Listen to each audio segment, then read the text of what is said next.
Satnam Bandidos, ¿cómo estamos? Welcome to Mel's Magic Official. I'm Magic Mel, and this is Charles, my guardian angel. How are you guys doing? It's been a week, no? Missed me? I missed you.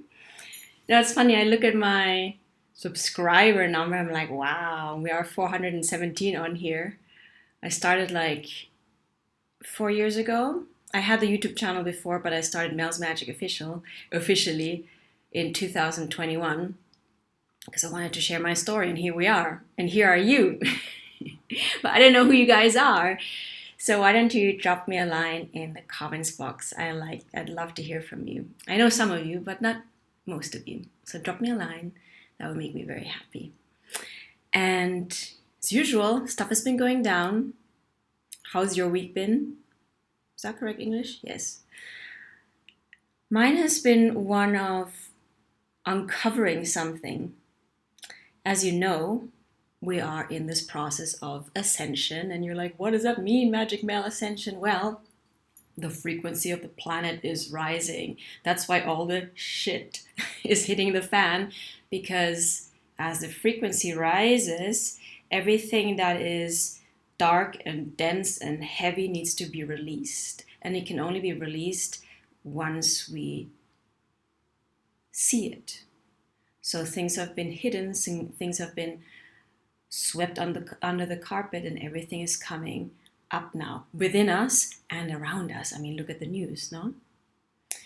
So in this process of ascension, the frequency of the planet is rising, and because you are part of the planet, your inner frequency is rising too. So you may be noticing that old patterns, old wounds, old limiting beliefs are not working anymore.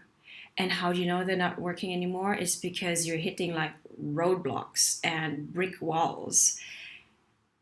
Hopefully not, no?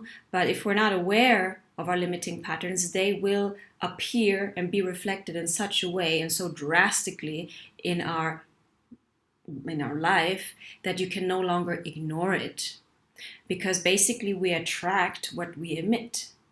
So anything that can come with you into this higher frequency, which is basically your true identity, which is basically God consciousness, big words now, but here we are, unity consciousness, the realization that you carry the divine within, yes, you, and all of us. Imagine all of us waking up like light bulbs, like, hey, I see you. I am you and you are me, in the bigger sense. Although we are also at the same time, and life is a paradox, intrinsically unique in the way we reflect that divine spark within us.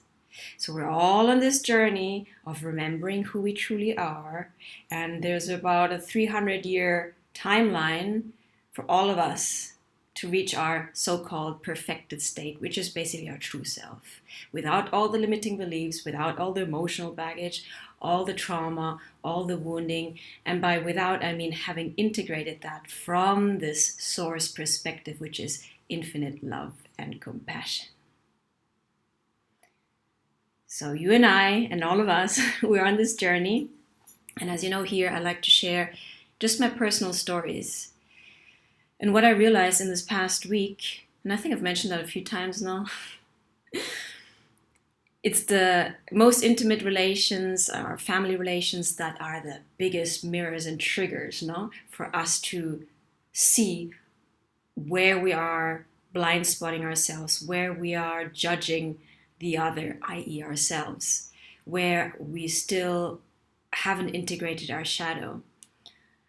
So with me, it's been this ongoing story. It's kind of masochistic story with my mom. And something just clicked.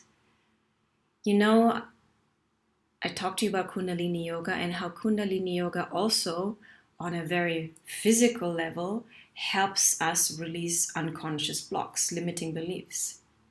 So in my own processing, I feel it's the Kundalini Yoga plus some books I've been reading, especially this one is really, really good, where we talk about shadow integration. Looking at things that no longer serve us and looking at it from a perspective of non-judgment. So my story was, oh, I'm this terrible daughter, and why try anyway with my mom because I always mess things up anyway. And in this self-flagellating stance, I literally wrote it all down and then read the story. I'm like, oh my God, this is so sadomasochistic. And existential kink reminded me on a weird way, I must be enjoying it. I must be enjoying like impinging this pain onto myself. And it sounds, now if you hear it rationally, like, oh my God, what's she talking about? But really think about it. According to Carolyn Elliott also, it's precisely those things that bring us pain and suffering that call for our consciousness, our tip of the iceberg consciousness, to stop and observe and to first accept and be curious. Okay, what am I actually enjoying in this story? And ultimately, does it really serve me? So in my case, I read my, I mess things up anyway, I fuck things up anyway. Nothing ever changes, like, bring out the violin. And I'm like, Melanie, when things get serious, it's Melanie, not Magic Mel. Seriously, it's always the same story. And then once I told myself that, I'm like, oh my God, it is a story. And who am I if I release that story? That is the trick. Because so many of us, you included, tell me, we're so attached to our stories that the mere idea or possibility of letting it go is scary, because the pending question is, who are you without the story? Crickets chirping. It's the unknown. And on some primal level, we fear the unknown, because then, who are you without the story? It's a form of identity, no? Even the I'm a terrible daughter is like a story I've been telling myself subconsciously for like eons. But it was just now that I realized that I was telling myself that story, because we do that subconsciously, no? It's kind of beneath our conscious radar. And once I realized it was a story, I had the choice. Are you going to continue telling yourself the same story or not? And I had a conversation with myself, and I said, I call her Cruella. I made a drawing about her. It's an aspect of me who literally likes to tear me up inside. She's like a kind of scissor hand figure with one hand that's like a saw and one hand that's like an axe. Chop, chop, chop, chop, chop, chop. And Cruella was like, I've lost my train of thought now. Oh yeah, but basically, you are so terrible, you are, shame on you, you deserve to suffer. And I was thinking, do I? That's where the higher perspective comes in. So bear with me here. The higher perspective, i.e. non-judgmental, compassion, loving source perspective, would that higher self really judge us? Or does it come from unconditional love? So I connected from that higher to that higher vantage point. I said, Melanie, Magic Mel doesn't deserve to continuously suffer under that story. She has the choice to be free of that story.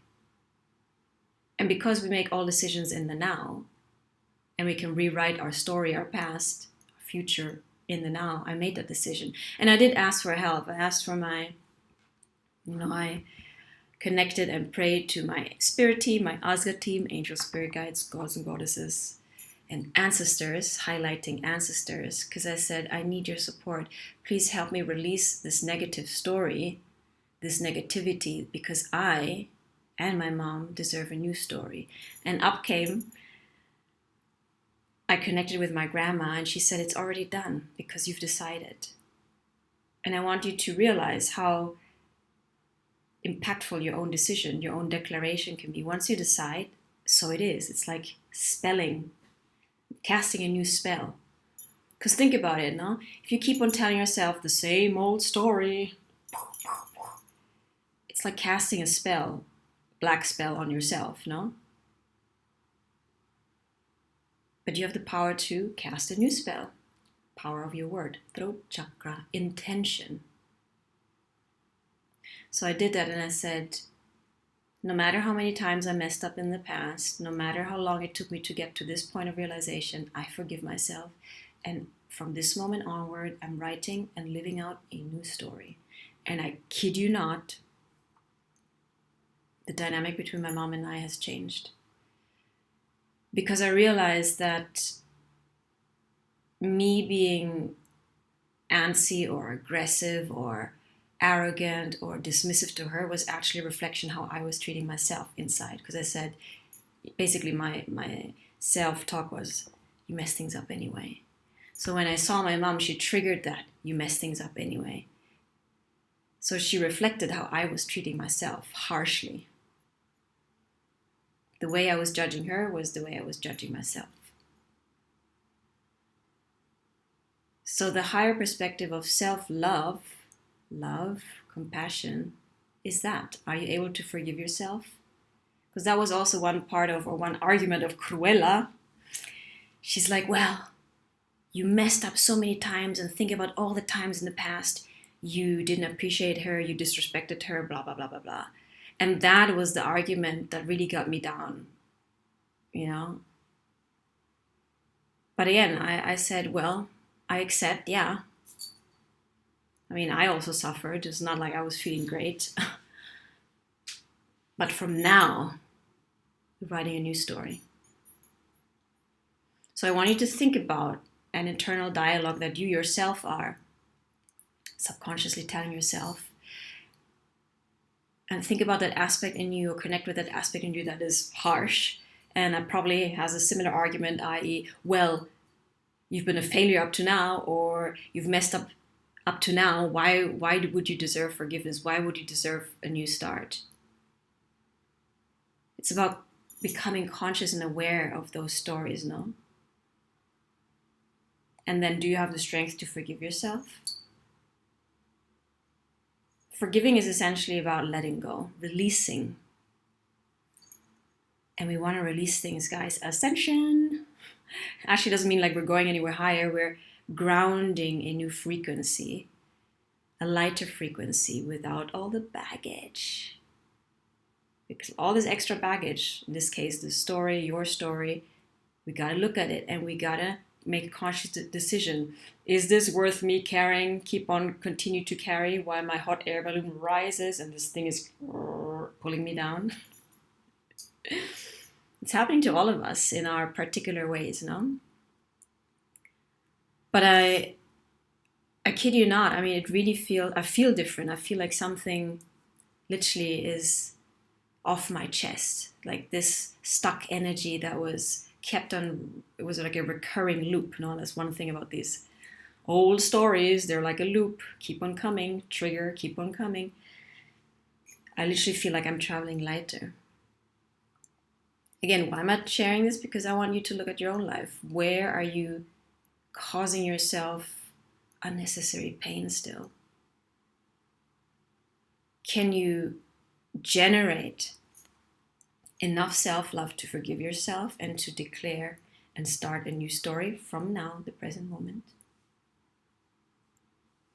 You can do that also by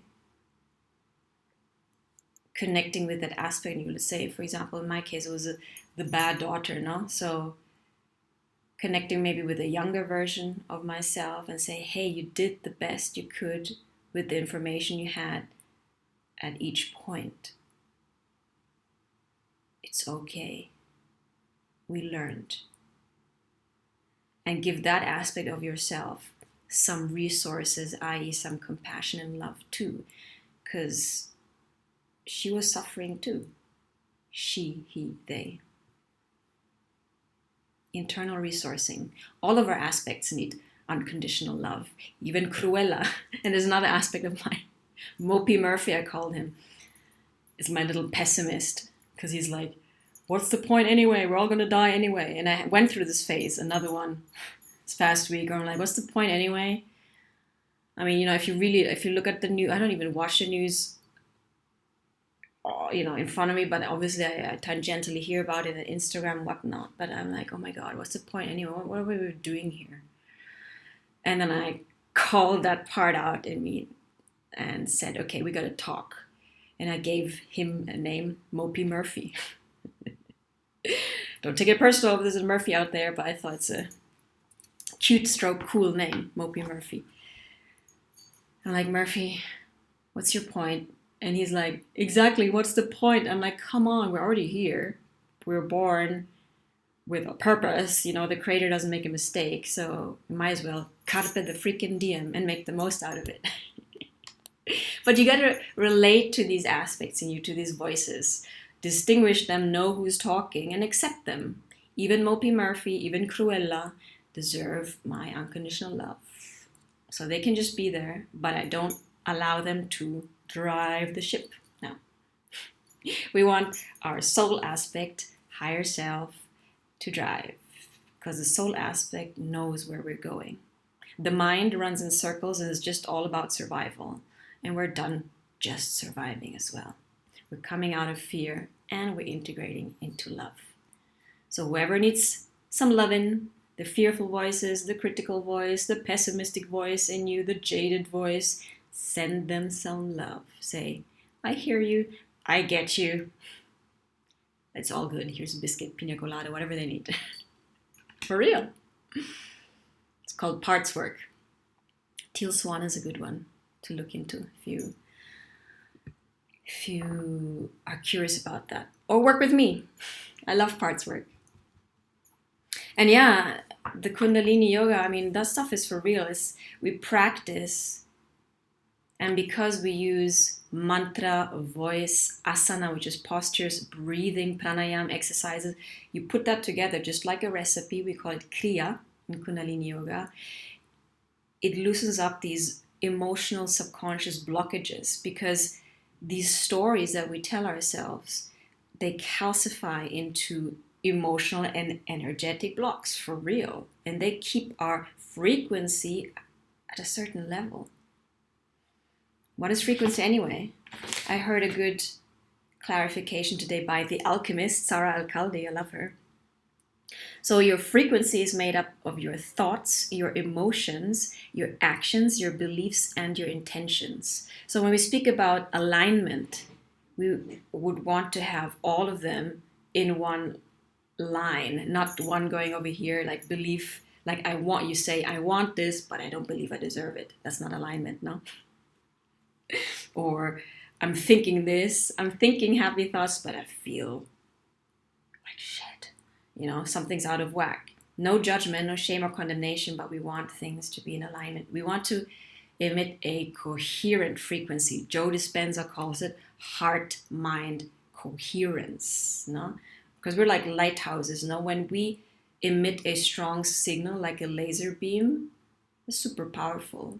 And the point is, during this ascension, is to shine, to vibrate at your core essential frequency, which is unique to you. Like there's nobody in the multiverse who has the same frequency as you. Isn't that amazing? That's why you are so important and so special. And that's why we need you to reconnect with your essential frequency and emit that like a lighthouse, so you attract others who are also vibrating in their coherent frequency, and so we can create a new reality through our thoughts, our emotions, our actions, our beliefs, and our intentions. That's the frequency.